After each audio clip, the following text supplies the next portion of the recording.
আসসালামু আলাইকুম। এগুলো মূলত লতিরাজ কচু। দেখেন প্রতিটি গাছে কি পরিমাণ লতি বের হয়েছে। অন্যান্য জাতের সাথে আমাদের যে লতিরাজ কচু সর্বোচ্চ ভালো হয়। এটা নাটোরের যশোরের একই কচু, বিভিন্ন জায়গায় বিভিন্ন লোক একই নাম দেয়, মানে বিভিন্ন নামে দেয়। এটা অরিজিনাল বাড়ি এক লতিরাজ কচু। এই কচুতে অন্যান্য আবাদের সাথে যেগুলো নিচু জমি, এই জমিতে লতিরাজ কচু চাষাবাদ করলে সর্বোচ্চ ভালো লাভবান হইতে পারবেন। ত্যাগ ভাই চারা ওঠাচ্ছে, ওনার সাথে কথা বলবো। আসসালামু আলাইকুম ভাই। ওয়ালাইকুম আসসালাম। চারা ওঠাচ্ছেন না ভাই? হ্যাঁ ভাই, দেখি চারাগুলি। এটা প্রিয় ভিউয়ার্স, বাড়ি এক লতিরাজ কচুর যে চারা, প্রতিটি চারাতেই লতি থাকবে। দেখেন পর্যাপ্ত পরিমাণ লতি প্রতিটি চারাতেই। দেখেন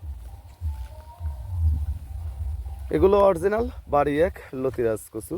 আর এই কচুর চারাটা লাগাতে হয় লাইনে 1 হাত পর পর, আর এক লাইন থেকে আরেক লাইন 1.5 হাত পর পর এই চারা রোপণ করতে হয়। এটা মূলত 12 মাসই চাষাবাদ করা যায়। গরমের সময় যদি আপনারা চাষাবাদ করেন সেক্ষেত্রে দেখা যাবে যে 35 থেকে 40 দিনের ভিতরে লতি বের হবে। 2 মাস বয়সে পুরাদমে লতি কাটতে পারবেন। আর যদি শীতকালীন সময় লাগান সেক্ষেত্রে দেখা যাবে 3 মাস লেগে যায়। তো ভিউয়ার্স, আপনারা যদি লতিরাজ কচু চাষাবাদ করতে চান আমাদের স্ক্রিনে দেওয়া নম্বরে যোগাযোগ করবেন। আসসালামু আলাইকুম।